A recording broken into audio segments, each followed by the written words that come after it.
My daughter is joining the company, so I need you to resign. Today is your last day." On the morning of the 20th, the president suddenly told me I was fired. I was shocked and didn't know what to say. The 20th was the day we paid our suppliers. Some payments were made through bank transfers for longtime suppliers, but I also made direct payments and visited them as a courtesy. "You look like you can go home right away. I'll give you the day off, just for you, so leave quickly," the president said. He pushed me out of the office, and the door shut with a snap right in front of my face. I didn't even know where to start to argue. My name is Emily. I joined this family-owned paving company right after high school and worked as a clerical worker for 10 years. Well, until just now. The company had about 20 employees, and when the current chairman was the president, the workplace atmosphere was great. It was an easy place to work. The chairman, now retired, used to work closely with the younger employees, and his wife, Catherine, would come in every day to help with various tasks until he was hospitalized. Their daughter Kelly was skilled in both field and office work. Her husband was the site manager and was trusted by the on-site employees. Even though they were the founding family, they never acted superior or looked down on the employees. It would have been wonderful if this enjoyable and smooth-running company life had continued, but unfortunately, reality wasn't so kind. At the end of last year, the chairman was diagnosed with cancer during the company's group medical examination. He decided to retire as president and appointed Kelly's husband, the site manager, as the next president. Both the employees and I unanimously agreed. We all thought the chairman should focus on his treatment and wished for his long life. However, suddenly, the chairman's eldest son, Tom, appeared with his family. I didn't know where he heard the news from. It turns out the chairman had another child besides Kelly. Tom had been disowned about 30 years ago, and I didn't know about it at all. According to the senior employees, Tom was a troublemaker in his youth and often had run-ins with the police. Whenever he caused problems, the chairman and Catherine would go and apologize. After dropping out of high school, he got involved in multi-level marketing and fraudulent activities, which finally led the chairman to disown him. Despite being out of touch for a long time, Tom suddenly appeared one day, pleading with his father, "Dad, I've realized my mistakes. Please forgive me." I was shocked to witness this in our small company, where the president's office and clerical room were one and the same. Tom expressed a desire to reconcile and work in the company, but his past made it hard to believe his sincerity after being disowned. "I apologize to everyone, but I ask you to give Tom another chance," the chairman said, pleading with everyone present. Kelly and the senior employees knew about Tom's troubled history and couldn't fully celebrate, but they couldn't refuse the chairman's heartfelt request either. So Tom and his family moved into the annex of the chairman's house, with Tom becoming an employee and his wife taking on household duties. I saw their daughter only once when she visited the company. She seemed to be a college student. The chairman believed Tom had changed for the better after facing hardships in life.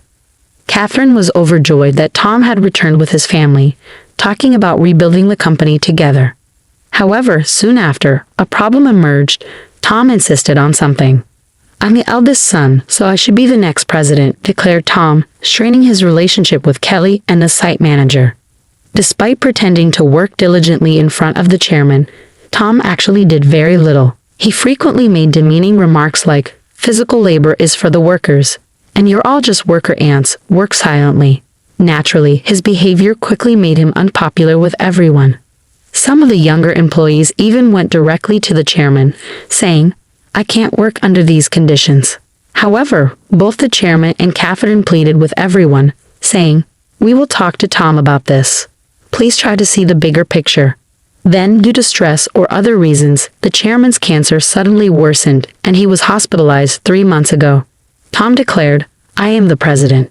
Despite employees advising the chairman and Catherine to stick with their original plan of appointing the site manager as president, they ultimately chose Tom, their biological son, over their daughter's husband. This decision sparked grumbling among some employees, who felt the chairman and Catherine were biased by parental love or losing their sharpness with age. The once harmonious company atmosphere turned tense and uncomfortable. As tensions grew, Kelly and the site manager began working behind the scenes to manage the company. This left me alone handling all administrative tasks, whereas before Catherine, Kelly, and I shared the workload. Now, I regularly work overtime, sometimes leaving so late that the date changes before I head home. Meanwhile, Tom seemed to view administrative duties as effortless, spending his days at hostess bars, betting on horses, or gambling. My relationship with the president took a serious downturn over an expense issue. He had been using the company's credit card for personal dining and entertainment expenses, and I had been overlooking it to some extent. However, this time, the expense crossed a line. With apprehension, I handed the receipt back to him. "I can't approve this expense," I told him. "What? Why not?" he demanded. "This is for your wife's corrective underwear. It's not related to business, so it can't be expensed." As expected, the president's face flushed with anger. "Don't challenge me. She's the president's wife. It's natural for her to dress well. This is a valid expense." "No, that's not how it works. Your wife's underwear can't be considered a business expense." I stammered, struggling to comprehend how the president could justify a $4,000 expense for his wife's corrective underwear. His next suggestion left me even more bewildered. "Then let's turn selling corrective underwear into our new business venture. We'll categorize it as inventory, so it counts as an expense." The president seemed pleased with his idea, but I was at a loss for words. "We're a paving company," I managed to say. "So what? We can threaten clients that if they don't buy from us, we'll cancel their contracts. Everyone will buy. It's easy money, $2,000 for one, $4,000 for a set." The president chuckled loudly, but I felt horrified. "That's absolutely unacceptable. It will damage our credibility," I snapped at him in anger. From that moment on, I became the target of the president's disdain. Day after day, I endured constant berating from him. The situation became so difficult that I considered quitting many times. However, I continued to endure and work, driven by my loyalty to the chairman who had always supported me and my concern for the team who would struggle if I left. The truth was, I couldn't afford to lose my job suddenly either. I decided to tough it out until the right moment to move on. But then, unexpectedly, I was fired. If I quit abruptly now, it will cause problems for our clients, I thought to myself. Taking a deep breath, I gathered my courage and confronted the president. "I can't do this. I can't just leave without proper notice and handover. Even your daughter wouldn't be able to handle the workload. Besides, today is the day we need to handle payments," I said in one breath, fully expecting the president to erupt in anger. As expected, the president's face turned red with anger. "Shut up. I told you to resign because my daughter is joining the company. Today is your last day. As for the payment, let them wait until they come to collect it. There's no need to pay them up front." "Excuse me, isn't it normal to pay for something once you buy it?" I was shocked and explained it patiently, as if talking to a child. But the president responded with something so unreasonable that I couldn't believe he was being rational. "If that's the case, just threaten to switch suppliers. Tell them we won't make the payment this time, so they should give it to us for free." "What? That's not something we can do, is it?" I was so stunned that I couldn't find the right words to respond. "You're completely useless. My daughter has a college degree. She can handle office work easily. As family, she won't question my expenses like you do. You're all talk and no action. We don't need someone like you in our company. Leave now," the president sneered. It seemed clear he intended for his daughter to handle accounting so he could justify personal expenses as business expenses. "Oh, is that so? Just remember, I won't regret this," I replied.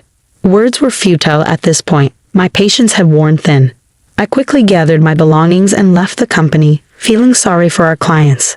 I called Kelly, despite knowing Catherine and Kelly were busy with the chairman. This was urgent. I explained everything and trusted the rest to Kelly.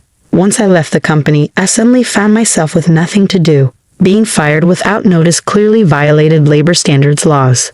If I reported this to the Labor Standards Office, the company would be in trouble. Since our company was part of the middle company payment system, I could claim my severance pay and 1 month's salary. This system supports small and medium-sized enterprises that can't afford severance pay on their own. I didn't need to rush because I could apply within 5 years from my retirement date, and the Labor Standards Office had a 2-year statute of limitations. With my professional habits, I planned out the necessary procedures and timeline for retirement. I decided I could take it easy for at least a week. Lately, I had been working overtime and weekends nonstop, leaving no time for myself at home. There were many places I wanted to visit once I settled down, so I chose to go on a day trip to the beach for a refreshing break. After enjoying myself at the beach, I checked my phone in the locker and found several missed calls, emails, and voicemails. Among them, Kelly's email caught my attention. It said, "The payment process went smoothly. Everything is in order." I felt relieved. Despite the abruptness of my dismissal by the president, I couldn't shake the guilt of leaving my job in anger. Next, I listened to the voicemail from the company. It was the panicked voice of the president saying, "Hey, what's going on? They're saying I'm not the real president. Did you know about this? Explain yourself." After chuckling at his realization, I continued to check my emails and voicemails. Among them was a message from the chairman, so I promptly headed to the hospital. Arriving at the hospital room that evening, I found Catherine and the president already there. As soon as the chairman saw me, he greeted me from his bed. "Emily, I'm truly sorry for my foolish son." "Hey, what's going on? I'm not the official president. Explain yourself." Tom shouted arrogantly, clearly not understanding the situation. The chairman quickly silenced him with a stern command. "Quiet down." It turned out that right after I had called Kelly, she promptly informed the chairman and Catherine.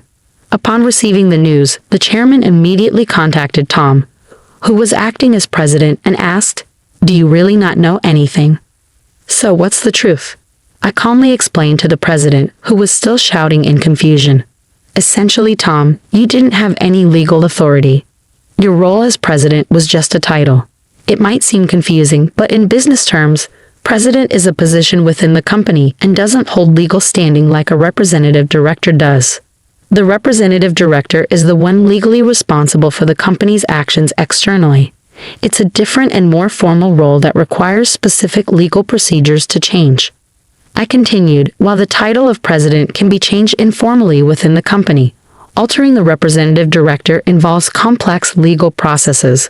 That's why your position didn't carry the legal weight you assumed it did." 3 months ago, when Tom was appointed president, there was strong opposition from Kelly, the site manager, and veteran employees. That's when I proposed a strategy. Tom would be a figurehead president while the chairman remained the legally responsible representative director. As someone familiar with company procedures and laws, I knew the complexities involved. Under my plan, if Tom showed genuine dedication and won over all employees, then we would initiate the legal process to formalize his presidency. However, if Tom failed to prove himself fit for the role, the backup plan was to either remove him or even consider closing the company, while Kelly and the site manager prepared to launch a new venture.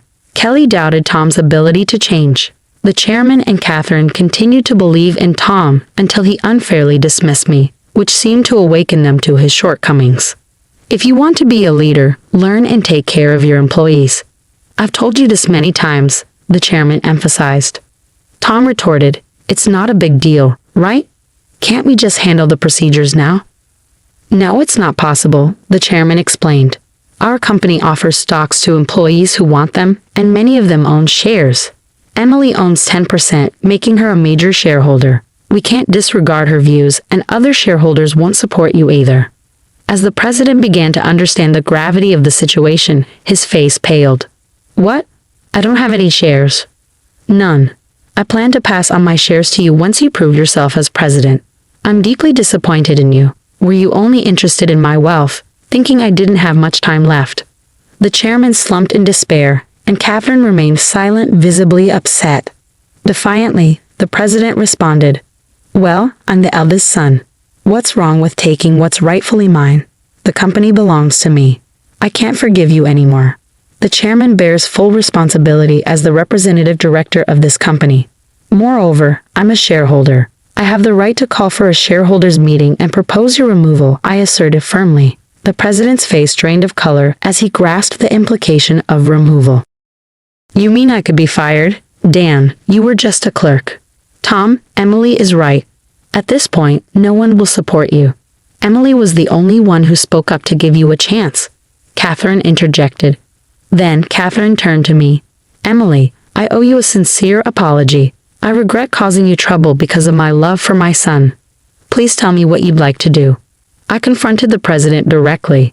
"Mr. President, I no longer wish to work under your leadership, so I am resigning immediately. However, I expect to receive my severance pay, along with 1 month's salary including unpaid overtime and holiday pay. As a shareholder, I will also take action through the Labor Standards Office to remove anyone who is detrimental to the company. I spoke calmly, and as I did, the president's complexion shifted from pale to completely white. Continuing, I informed them how Kelly had been actively visiting clients and successfully promoting our new company.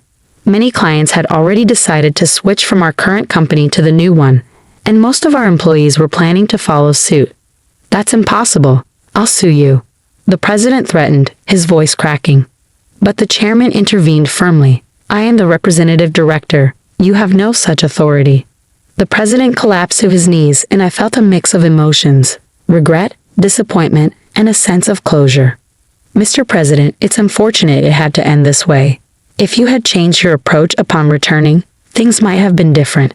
There were ample opportunities for understanding if you had made efforts to learn and adapt. Ultimately, it was the president himself who squandered those chances. A classic case of reaping what one sows.